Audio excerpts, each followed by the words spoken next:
check 1 2 3. Mic check 1 2 3. Just making sure everybody's got audio. Mic check 1 2 3. You good? All right. Good deal.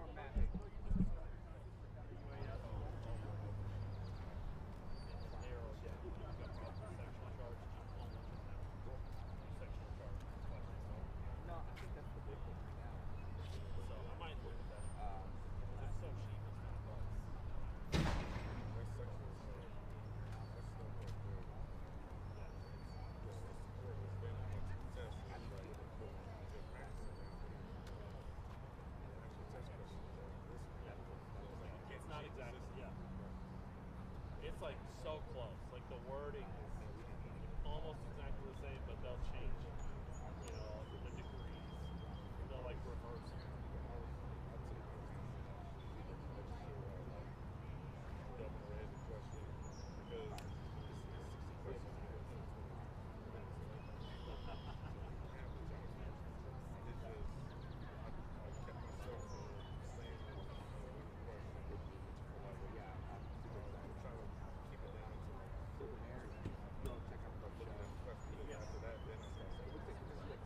I think I did all of mine, like made a little note, like the 5 or 6 sheets, so I'll skip them, finish the rest of it, and then go back, skip it, and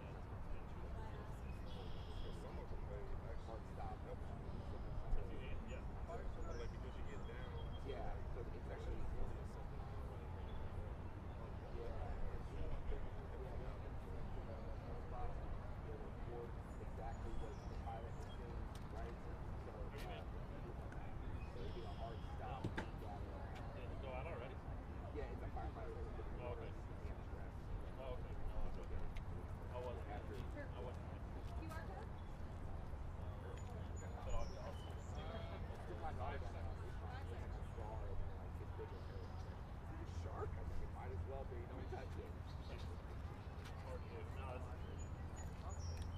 But I'll get your workout.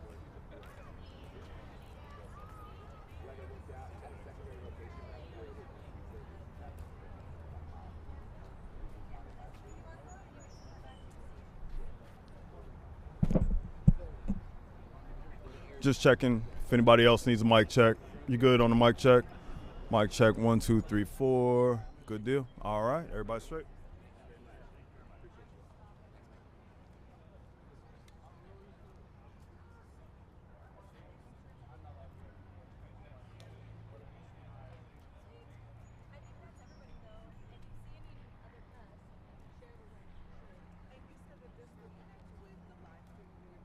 Yep, that'll get the drone, so you'll definitely want that.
3-4. Testing for sound.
How are y'all?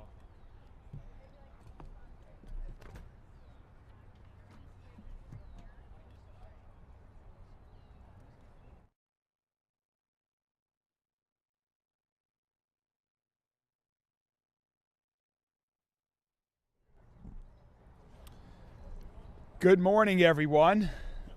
Welcome to Waterfront Park. We're right here. We had an amazing 4th of July celebration last weekend, bringing the entire community together. One of the many wonderful 4th of July celebrations that we had over last weekend, and now it's another great week here throughout Louisville. As everyone has heard me say, public safety is our #1 priority at Louisville Metro government. And every member of our community, regardless of where they work, where they live, where they go to school, where they shop, should be safe and feel safe in every neighborhood. And I am so proud that we are making Louisville safer every day right now. We're seeing amazing positive progress, positive momentum when it comes to improving public safety. Homicides and shootings are down over 30% this year alone. And we just experienced the safest June in over a decade, with the fewest number of homicides in June since 2014. All along, while carjackings, aggravated assaults, robberies, illegal street racing, and more are also down. This is great progress. Yes. At the same time, one victim, one shooting is one too many. And so we all know that we have a lot more work to do. We have to keep this progress going to continue to improve public safety. So we're continuing to double down on our efforts, and we're always looking for ways to have new strategies to continue to improve public safety and reduce violent crime. We're implementing our new crime plan, Safe Louisville, and we're moving forward with meaningful improvements at LMPD every day. We're supporting our LMPD officers, our firefighters, our other first responders with new contracts, better wages, new and improved facilities and equipment. And we'll keep expanding public safety initiatives that are already saving lives. And we're investing in new and innovative public safety solutions as soon as we learn about them, like the program that we're here to highlight today. And that is our new drone first responder program. This is one of the first of its kind programs in the entire country, and the first of its kind right here in Kentucky. And we're excited to tell you more about it this morning and show you how it's going to work. Thanks to the budget that we proposed and Metro Council just passed a couple of weeks ago, our first responders will now be able to deploy remotely piloted drones to emergency situations. This will allow them to assess situations and potential dangers ahead of time. And this means our community will be better protected and better served during emergencies. And our first responders will have more information to do their jobs effectively and keep themselves safe. This is a joint initiative between LMPD, Louisville Fire Department, Emergency Services, and as I said, it's the first of its kind in Kentucky and one of the first in the entire country. I'm so proud of this collaboration that's taking place throughout Louisville Metro government, where many agencies and departments are working closely together, embracing new technology to make Louisville safer, stronger, and healthier. So now to tell you a little bit more of the program, you're going to hear from 3 individuals: our Executive Director of Emergency Services, Jody Myman, followed by our Louisville Fire Department Chief, Brian O'Neill, and our LMPD Chief, Paul Humphrey. First, I'll turn it over to Executive Director Jody Myman. Thank you, Mayor. And you know, this is, like you said, this is one of the first across America, and we're really excited because, you know, most of the agencies that are using this type of technology are just, centric to those specific agencies. And I want to thank Mayor Greenberg and the Metro Council for funding this. You know, again, it's a lot of money, and they're putting the faith in the agencies to be able to carry this out. You know, it's going to be a great tool in the toolbox that these agencies are going to be able to use. I also want to specifically thank the 3 members from LMPD, from Louisville Fire, and from Emergency Management that have put, and they're around here, but you'll see them during the demo. They've put a lot of hours and a lot, they put their heads together to put this together, and what they've come up with and what you're about to see is going to be a top-notch program. So we're really excited with Emergency Services to host this.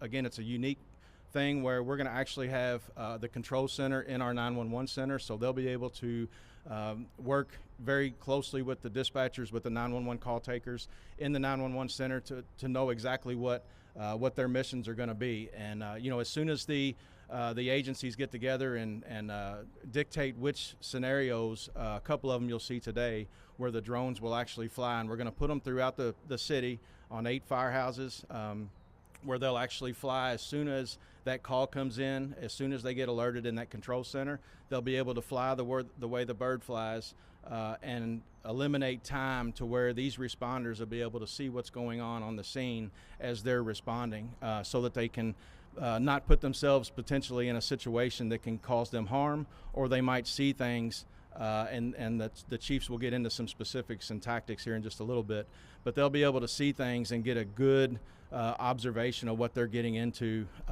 you know, before they actually get on the scene. So, you know, just, you know, seeing smoke as they're approaching, or, you know, seeing a live wire down that's potentially that could affect the public safety responders, the way that traffic's responding on expressways, just to help them and guide them get to a location. And again, we've visited some cities.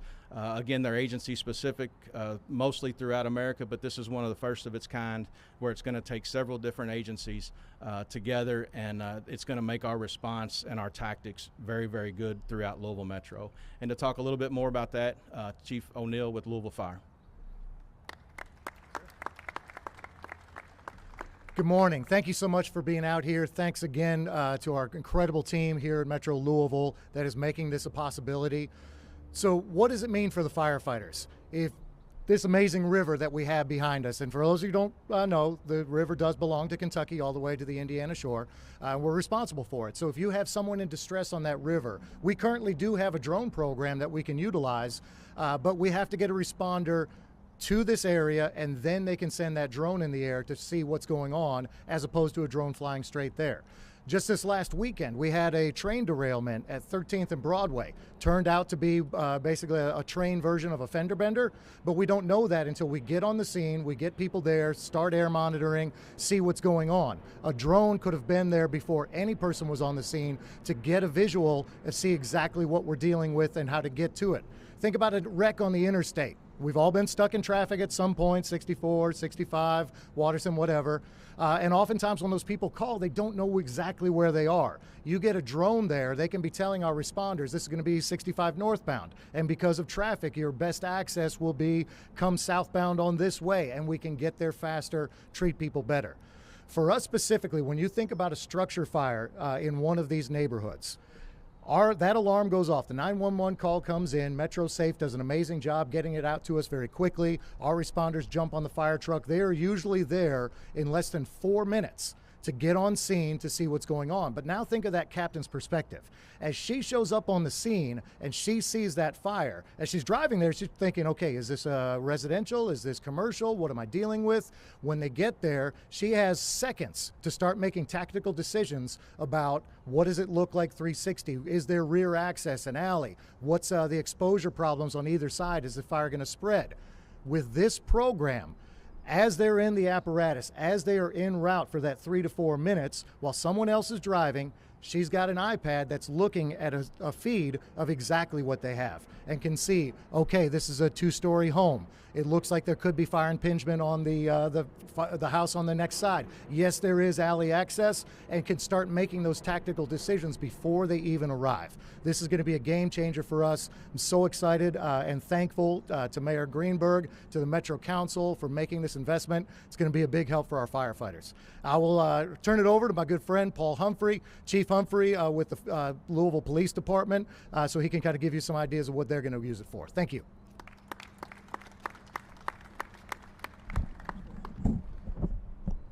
So public safety works best when it's done in a collaborative way with the community and across government agencies. And so we've listened to the voices of the community who wanted a better, more timely, structured response. And we've worked collaboratively across government, from Metro Council funding this, to the mayor supporting and driving it, through EMA, the fire department, and the police department to get this project underway. And so we hope that this project improves public safety. I want to give a specific shout out to our tech services unit, Lieutenant Dilly, Travis Eicher, The work that they have done, along with Dietrich Briggs and soon-to-be Sergeant Roederer from the SWAT team, to get this pilot project underway has been absolutely amazing. Can't forget Dan Gillespie also. The work that they have done in collaboration with EMA and Jody Myman's team has been amazing. For us, situational awareness is absolutely key. And what that does is it gives us information ahead of time so we can alter our response so that it's safer for not just the officers but the community. And so it gives us that situational awareness en route to a scene, but it also gives us some overwatch and some added security from somebody that has a different perspective on a scene, which improves our ability to apprehend suspects, collect evidence, keep people safer, and affect prosecutions in a way that's going to be successful to keep people safe. And so this is another example of how the city is coming together, embracing technology, working collaboratively across government in order to improve and enhance safety in Louisville Metro. So we are very, very excited to get this project underway. It is just one part of many of the advances that we've made technologically across agencies, and we hope that we continue to make progress just like this going forward. Thank you. Thank you, Chief Humphrey, Chief O'Neill, and Director Myman. As you can tell, great collaboration. We're really excited to put this into work, and we're going to show you how it works here.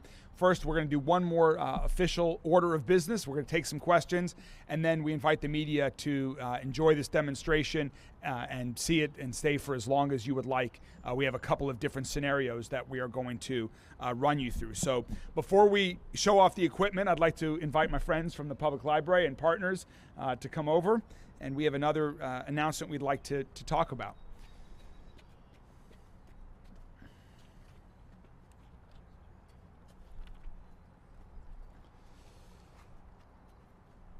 I'm a huge believer in the value of our libraries, and we have made historic investments in the Louisville Free Public Library over the past several years that I am so incredibly proud of. We're building, rebuilding, and reopening branches in Parkland, Portland, and Fern Creek, and our new budget provides $1 million in matching funds for additional books and materials across our library system. And now, thanks to a grant from the WHAS Crusade from Children, with additional funding from our good friends at the Library Foundation, the library now offers sensory kits designed for Louisville's neurodiverse youth population. This is a great way to continue making our libraries a welcoming environment for every child in Louisville.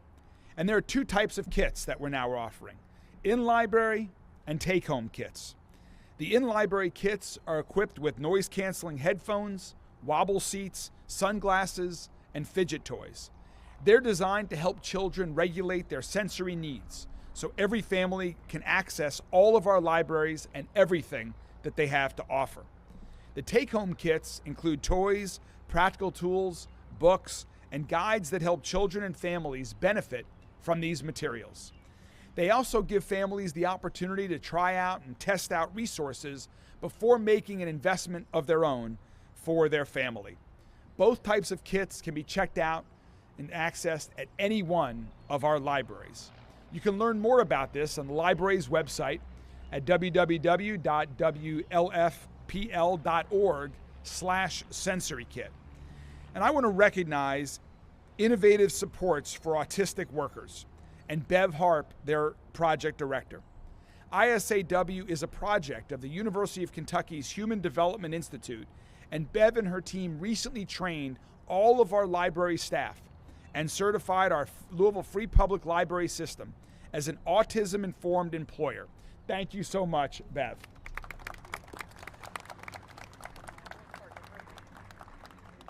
And I'd also like to welcome, along with Barbara and our team from Louisville Free Public Libraries here today, we're also joined by Melanie West. Melanie is the Executive Director of Families for Effective Autism Treatment, played a big role in creating this program, and I'd like to welcome Melanie to say a few words about it. Melanie? Thank you. Thank you, Mayor Greenberg. Good morning. Good morning. Thank you, Mayor Greenberg. I'm honored to be here to highlight the impact of these sensory kits and what they mean for so many families in our community. As Executive Director for Families for Effective Autism Treatment, or FEAT, I've seen firsthand to create environments just like this, creating modifications to your business, whether it's a library, coffee shop, doctor's office, to make modifications and having this awareness for individuals with sensory sensitivities, including autism. With now 1 in 31 being diagnosed, this is critical to be able to provide this for our community. FEED has been proud to partner with the Louisville Free Public Library for years now, becoming an autism-friendly business in June of 2023. And the mission is to bring awareness, acceptance, and appreciation for families and individuals on the journey of autism. The sensory kits send a powerful message that every person, regardless of their sensory needs, belong in our public places, including our libraries where access to free knowledge and lifelong learning thrives. We're grateful for the library's partnership for taking this step toward greater accessibility and inclusion. I encourage families to take advantage of these resources and know they are supported in our community that values every individual's right to belong. Thank you. Thank you so much, Melanie. So we want to invite families from all across our city where these kits can be a benefit to your kids, to your family. Please come to the Louisville Free Public Library, to any one of our branches. We'd love to talk to you about it. We'd love for you all to take part in these kits. And I also, before we conclude on the library, Barbara, I want to give a shout out to you and the entire team at the library system, because we are in the middle of a great summer here in Louisville, and there are so many wonderful programs that are going on at the Louisville Free Public Library in the branches, and also take-home programs, lots of great books and resources. You all are doing an awesome job educating, entertaining, expanding the horizon of so many kids and families. So thank you to everyone from our library system for what they're doing this summer and all year round. Now, just this weekend, Rachel had some books she was looking to, and she was getting on the waiting list. There's a lot of activity going on at the Free Public Library. This $1 million matching fund is going to help get even more materials. So thank you guys so much for what you all are doing. So, and with that, I'm happy to take, thank you guys very much. You guys can, and with that, I'm happy to take any questions on any of the topics that we talked about. Our chiefs and executive director can come back if you have questions about the drone program before we show you what that is, or any other topics you'd like to talk about, and then we'll get to the main event here and show off how the drone program works.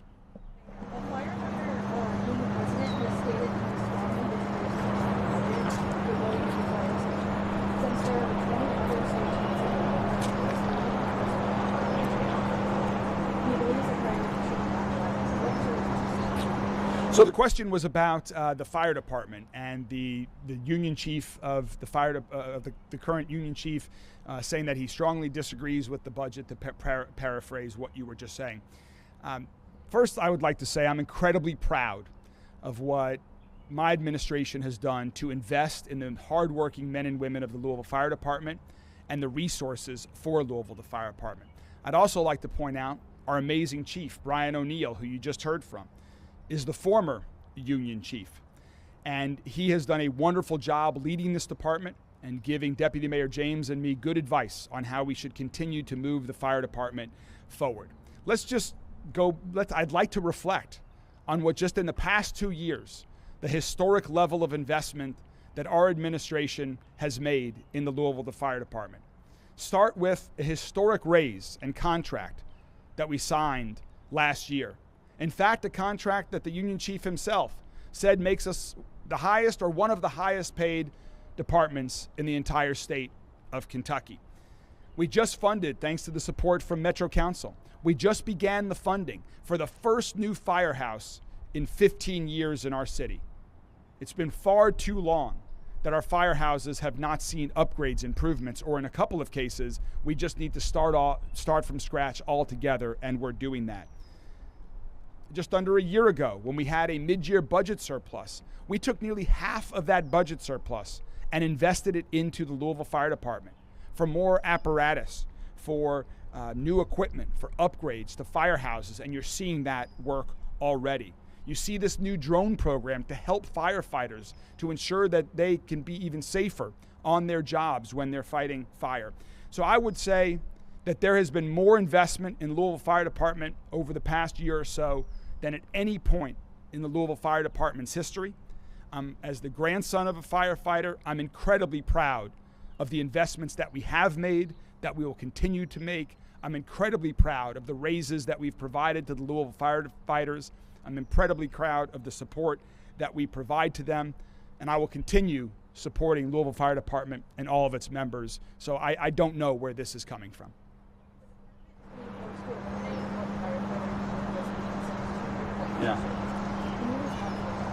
Yeah, the question was about the fire department is being forced to eliminate some positions. I think members of the media are being misled, quite candidly. Yes, there are 2 positions that are being eliminated. Those are individuals that are retiring. There are also positions that are being added. And I am taking the advice of our amazing Louisville Fire Chief, Brian O'Neill, on what he thinks is best for Louisville Fire Department to ensure that everyone is safe, that we have firefighters who are well trained with the resources that they need in improved firehouses, and that we continue to support the men and women of Louisville Fire Department. So I believe there are a lot of misleading comments. I don't know why, but I can tell you I'm incredibly proud of the historic investments we have made in Louisville Fire, and that will continue. There are new Kentucky laws that limit how drones can be used. How can you ensure that people's privacy wouldn't be violated? Jody, you want to take that one? Did you hear the question? The question was about the drones and ensuring people's privacy won't be violated.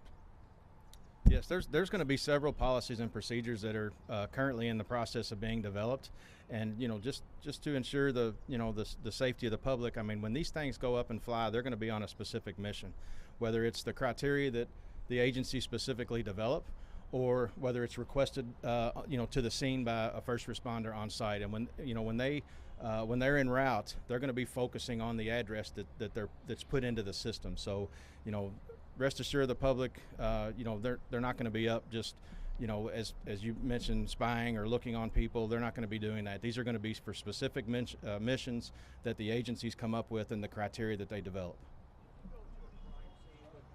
Could you look inside a window of a crime scene with one of these drones? And if so, do you need a search warrant to do that? So the question was, if we go to a crime scene, can we look inside a window utilizing a drone?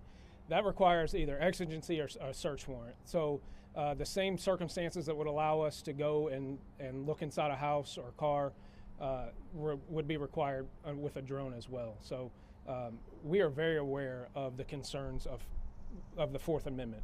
We understand people's concerns, that they want their privacy protected along with their safety. And that's something that we take very, very seriously, and that's going to be built into our policy. We already have drones within LMPD, and so we understand a lot of those concerns, and we work around those to make sure that we protect people's rights along with it. Is there another question? Who's going to be controlling these, and how many new jobs are this going to entail?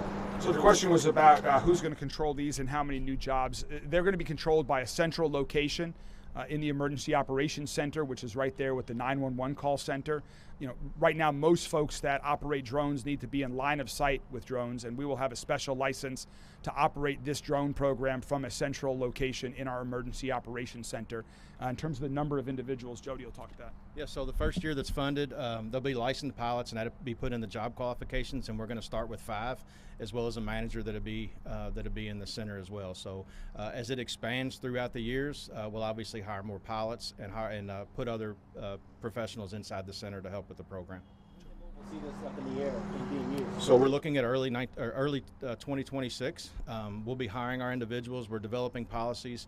Again, still looking at what other cities are doing. We expect to have the pilots in place by sometime this fall, and then again implement it early 2026. And again, this is just the start. We're going to start with 8 of these on 8 different firehouses, and eventually we plan to cover the entire county with this program. What's changed? Oh, I'll get back to you. Okay. What's changed in technology? Give me outline drone usage. What has changed that has allowed this to take? What has changed in technology? I mean, the quality of the drones has gotten better. Their imaging has gotten better. The functionality in terms of being able to, provide information through speakers on the drone is there. And so there's a lot, the cost has become more affordable for cities like Louisville to do something like this. But again, we're being innovative here. This is a first of its kind in Kentucky and one of the first in this entire country that's using this. And as technology continues to expand, we'll keep finding new ways to improve our services to keep Louisville safe.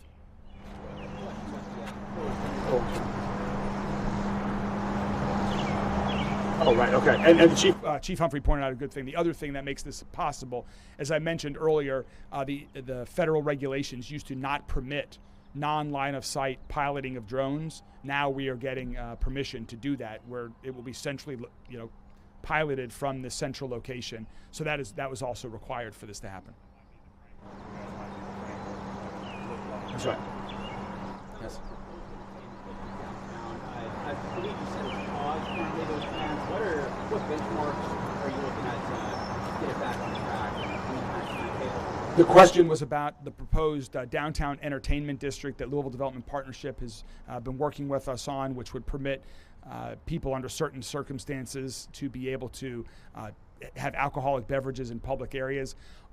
Just as we're talking about today, public safety is our number one concern. And so we want to make sure that all of these areas are incredibly safe, that we have the resources to keep them safe. And right now, with some of the things that we've experienced, particularly in Nulu and Bardstown Road, and the resources that we have, it's not the right time right now. So this is on indefinite pause, and we will evaluate them at some point in time in the future, but public safety is the first and main concern before we will reconsider that, is ensuring we have enough resources to ensure that people can enjoy themselves in our city safely.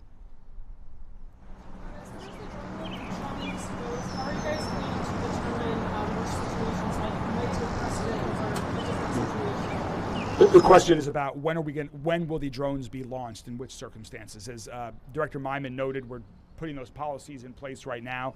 We'll certainly share those policies when they're complete. Yeah, we're working on that right now. So again, we have between now and the beginning of the year when the pilots are hired and trained, and so that will all be work on right now in the coming months. No, definitely. So to give you a little perspective on prioritization, so about 70% of the usage will probably be the police department. As the fire chief spoke on, they are usually on scene in less than 5 minutes. So getting that drone out there, getting them early intelligence prior to their arrival on scene, and then their ability to get their own drones that are specific to what they do active at that scene, and it can relieve that drone. So we don't foresee that there's going to be a lot of conflict and prioritization of usage of the drone, but it really comes down to where are the scenes that have a safety factor that this would be beneficial to. And so that's how the policies that we'll develop will work around. All right, we'll take one more question if there is, and then we'll show you guys what you all are asking about.